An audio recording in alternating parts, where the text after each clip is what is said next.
Salut tout le monde, nouvelle vidéo aujourd'hui donc qui va être consacrée à la fabrication des sorties de panne sablières. Alors qu'est-ce que j'entends par sortie de panne sablière?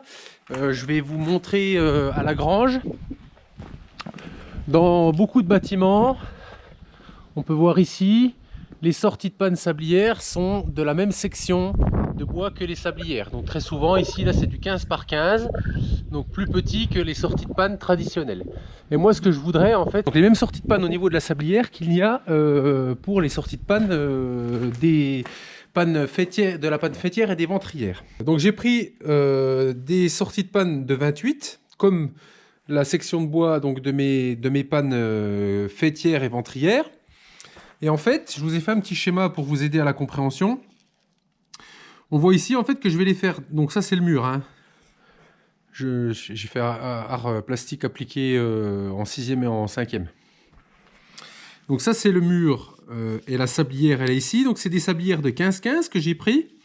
Et en fait en sortie de panne on va avoir une découpe pour suivre le mur et donc avoir la sortie de panne qui soit identique à la sortie de panne, donc par exemple ici de la fêtière. Ce que je vous avais également expliqué, c'est que mon mur avait un défaut, c'est-à-dire que le mur était légèrement parti comme ça de biais, et donc j'ai un décalage entre les deux sablières, on va dire, de la partie agrandissement. Donc on reconnaît bien ici mes ouvertures en forme de four à pain. Et en fait, après avoir pris la cote, il s'avère que ici, j'ai 5,15 m ici, j'ai 5,09 m au faîtage et j'ai 5,06 m pour la partie ouest. Donc j'ai bien 9 cm, je vous avais dit 10, mais en fait c'est 9 cm de plus long ici que là-bas. Donc je vais prendre en compte, le but moi ça va pas être d'avoir des sorties de panne identiques dans leur longueur, mais un toit qui soit rectangulaire. Et pour que j'ai un toit qui soit rectangulaire, je dois avoir les mêmes longueurs de panne partout. Et c'est en fait la sortie va être modulée en fonction de la longueur de panne pour récupérer ce défaut de maçonnerie. Pas simple à expliquer, mais c'est clair pour moi, donc je ne devrais pas me tromper. Donc j'ai fait mes trois pannes qui sont ici, les 3 pannes du séjour, donc sont de longueur identique, elles font 6,07 m. Pour avoir fait le calcul pour le faîtage, elle va rentrer donc dans le mur qui fait 40 cm, elle va dépasser de 10 cm. On a les 5,09 m qu'on a de là à la sortie là, donc qui sont ici, et le tout soustrait au 6,07 m de ma panne, on a une sortie de panne ici qui fera 48 cm.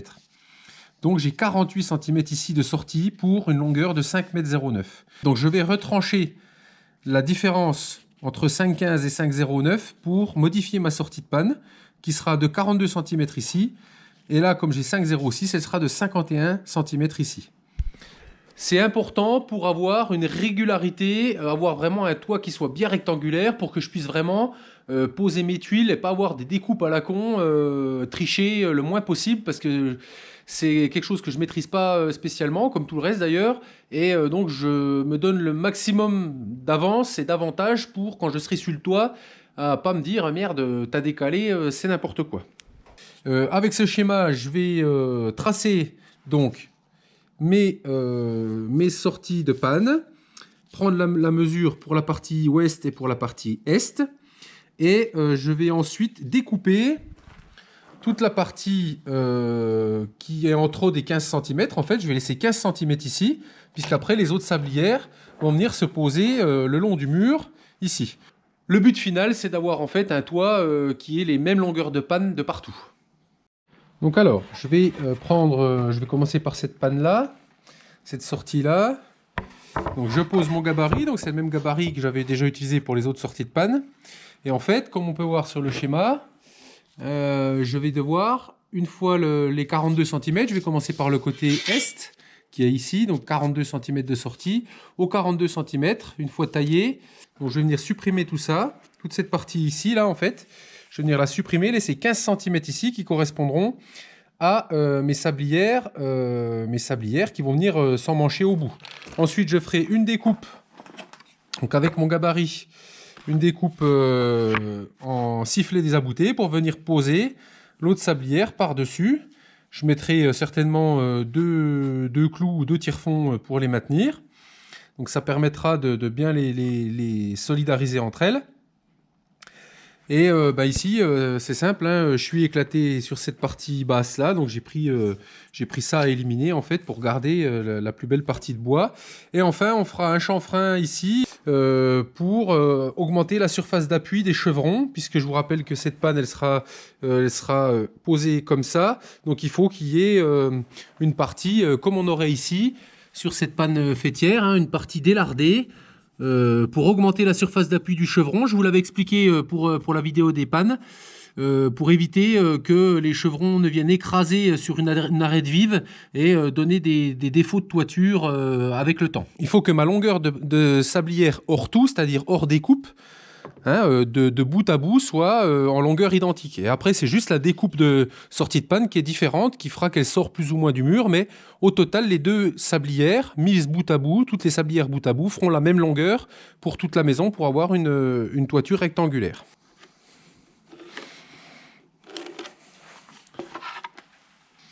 Donc 42 cm en totalité.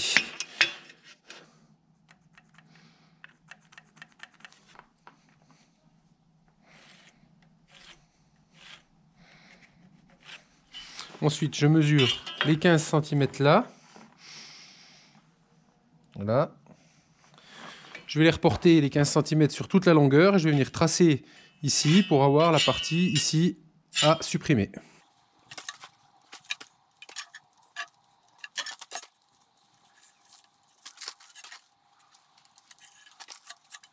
J'élimine ça. On pourrait matérialiser ça, la partie hachurée ici par le mur, pour éviter d'avoir une sortie de panne uniquement de 15 cm.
Bon, j'ai mon apprenti Chichi qui est là. Ah, ma Chichi! Ma Chichi! Qu'est-ce qu'il dit, ma Chichi? Hein? Qu'est-ce qu'il y a, mon truffon? Oui, tu es mon truffon, ça. Ah oui, hein? Oui, tu es mon gros truffon, ça. Oh oui, t'es gentil. Ça, c'est une gentille bête, hein. C'est Lily. Voilà, tu dis bonjour, Lily? Bonjour? Ouf! Et bonjour? Ouais. Bon. On peut voir ici que j'ai un petit désaffleur là, mais c'est pas bien grave, je vais y mettre un petit coup de ciseau à bois pour venir ajuster, casser ce petit bourrelet là, mais bon, rien de bien grave.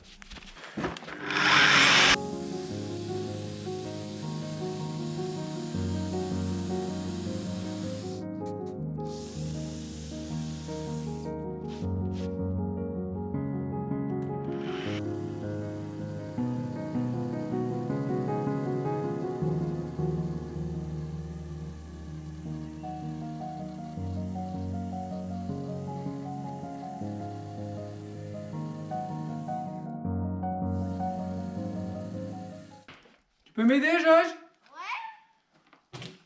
Je vais lever ça, il faut venir reculer le tréteau derrière la scie. Derrière le trait de scie, tu sais? Ah, tu peux plus couper? Eh ben oui. Donc là, je vais lever tout ensemble et tu viens le mettre ici. Ah, oui. D'accord? Tu le mets plus loin, tu le fais passer?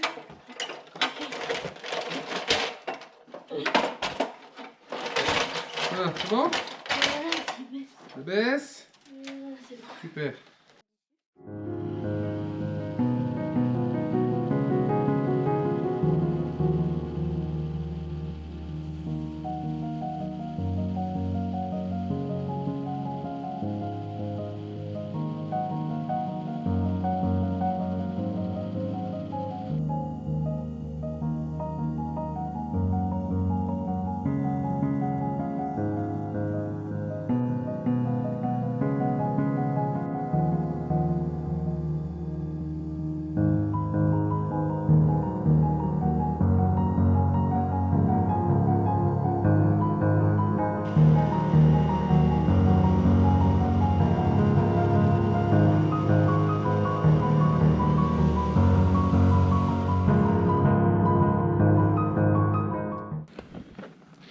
Je vais lever là, tu vas venir reculer le tréteau ici. D'accord?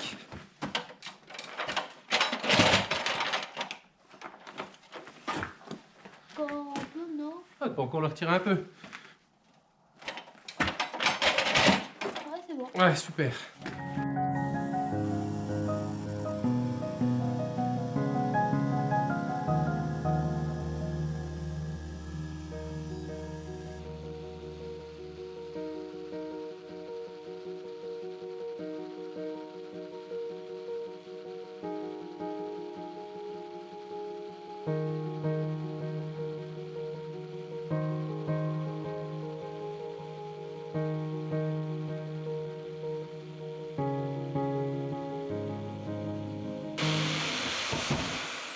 est tombé. Nickel. Bon voilà. Il a chu, il était plus posé. On va enlever et puis on va regarder le résultat de la coupe. Ça fait plein de petits copeaux. C'est une chaîne spéciale d'élignage que j'ai. C'est des maillons, on appelle ça une chaîne carrée. L'angle de coupe est différent. Là, on a un angle de coupe de 10 degrés sur ces chaînes-là. Bon, ben voilà. Donc on peut voir que la coupe est nickel. Donc j'ai remesuré, j'ai bien à fleur, j'ai 41, 6, 7. Donc on trichera un petit peu avec les chevrons, ça va pas pour 3 mm, c'est pas ça qui va faire des gros défauts.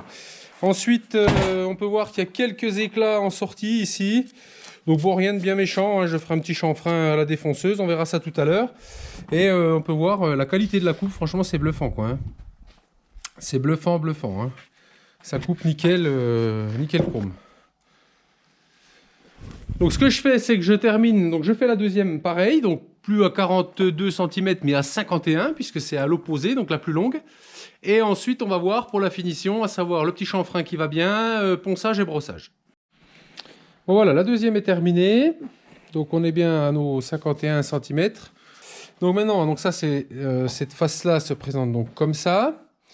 Donc je vais faire le délardement à 40 degrés comme j'ai fait donc sur les pannes ici. Donc j'ai tracé 15 mm ici, puisque c'est à peu près la taille de délardement que j'ai fait à la scie sauteuse pour les pannes. Et là pareil, vu que je peux mettre deux pannes l'une à côté de l'autre, vu qu'il n'y a pas beaucoup de longueur, je vais le faire à la scie circulaire. Ça devrait bien aller. Alors on peut voir que c'est placé sur le trait ici, et que là, ben, il y a un écart. Ben, tout simplement parce que ma poutre là elle est légèrement cintrée, donc bon on va y aller comme ça et on ajustera en fonction. J'aime autant enlever de la matière sur place que vouloir trop en enlever avant et que ça n'aille pas.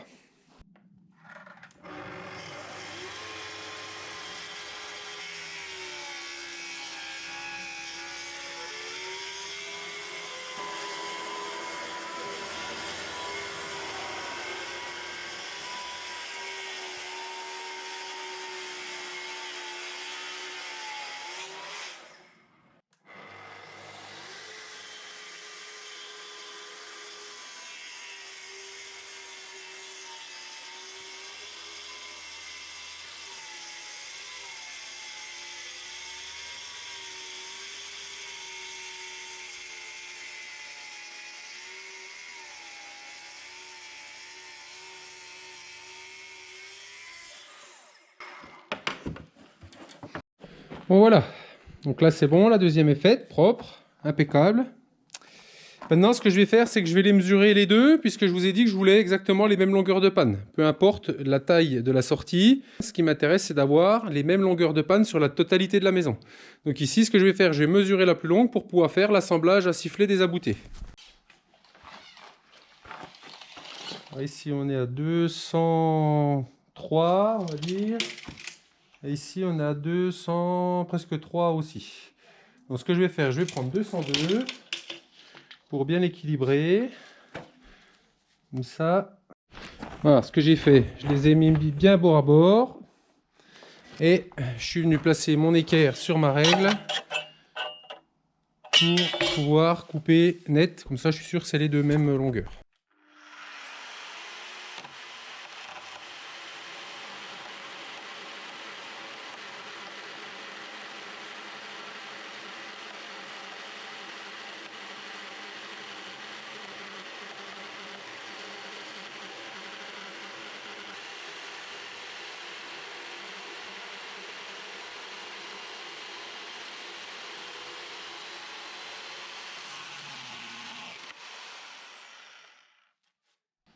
Ensuite, je vais venir prendre mon gabarit, donc qui fait bien 15 cm. Hein.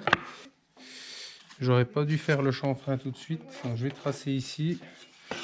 Je vais reporter là.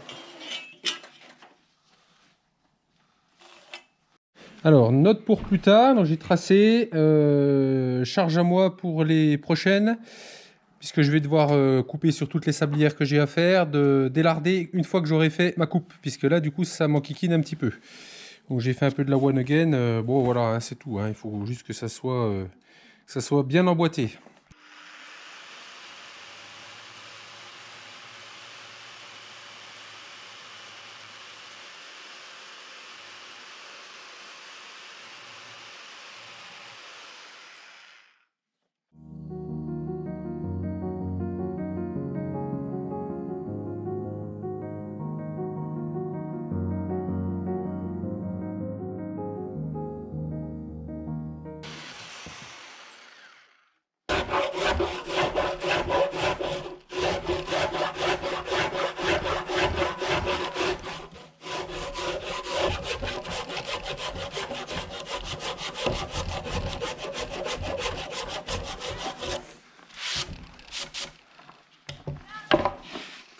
Voilà, impeccable. On est bien. Donc toujours pareil, fraise à roulement à chanfrein. Et je vais venir donc nettoyer, hein, faire un petit chanfrein sur le tour ici, pour casser cette arête vive, pour éliminer ces petites bavures qu'il peut y avoir suite à la découpe, pour faire une sortie de panne qui soit propre.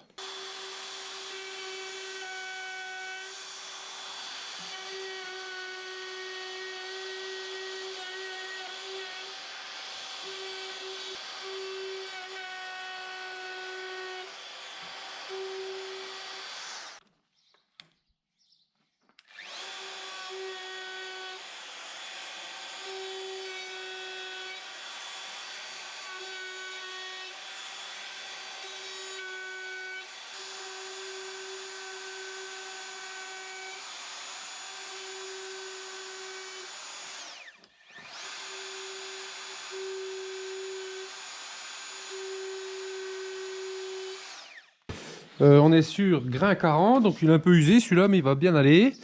Grain 40, ensuite grain 80 et passage de la brosse. Donc là pour info, étant donné que c'est les pannes donc sablières, je vais poncer tous les côtés de la sortie de panne. Donc à savoir ici, le dessous et l'autre côté. Et ensuite je vais faire toute la longueur sur uniquement ce côté-là, le côté qui sera visible puisqu'elle sera positionnée dans ce sens-là. L'autre côté intérieur sur la partie mur, là, c'est pas la peine que je m'embête à la faire puisqu'elle sera, elle sera dans le mur. Hein, donc je vais pas m'enquiquiner à la poncer.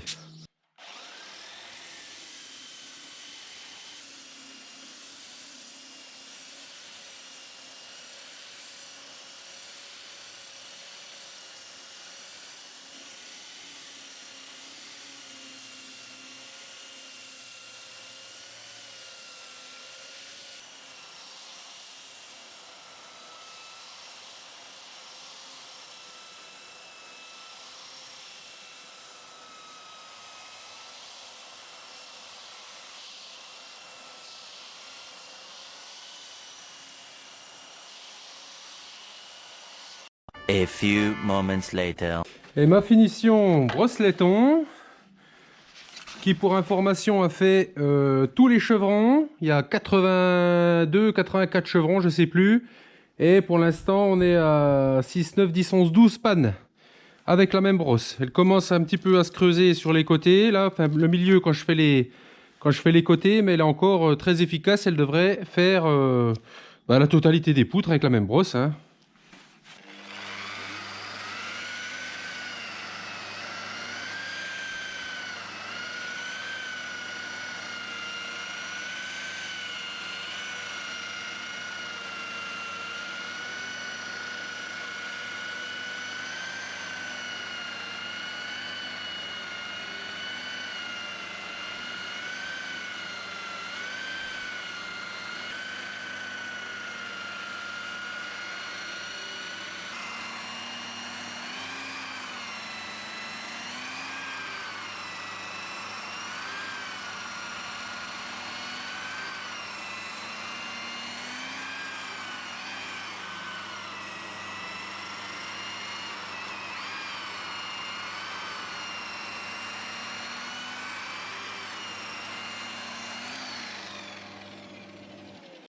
J'en profite pour essayer de vous montrer la différence entre le brossé et le poncé, du coup, puisque j'ai l'un à côté de l'autre les mêmes pièces de bois.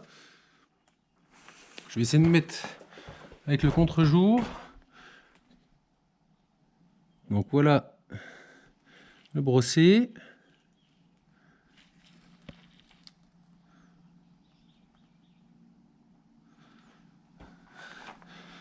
Et voilà le poncé.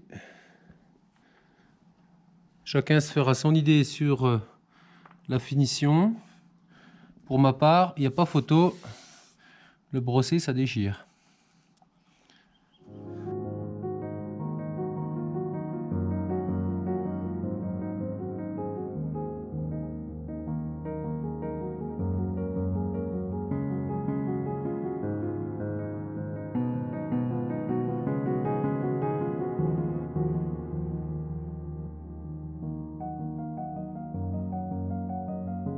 Bon, eh ben, il me restera plus qu'à m'occuper de mes sablières. Donc, sur le même principe, c'est de la sablière de 15-15, toujours en chaîne. Donc, mon petit